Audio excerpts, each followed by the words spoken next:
देवी सर्वभूतेषु विष्णुमायेति शुद्धिता नमस्तस्यै नमस्तस्यै नमस्तस्यै नमो नमः।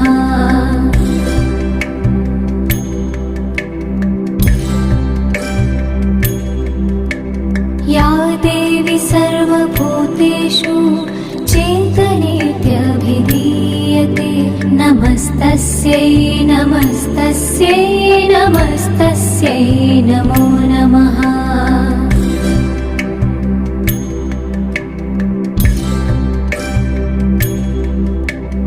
या देवी सर्वभूतेषु बुद्धिरूपेण संस्थिता नमस्तस्यै नमस्तस्यै नमस्तस्यै नमो नमः।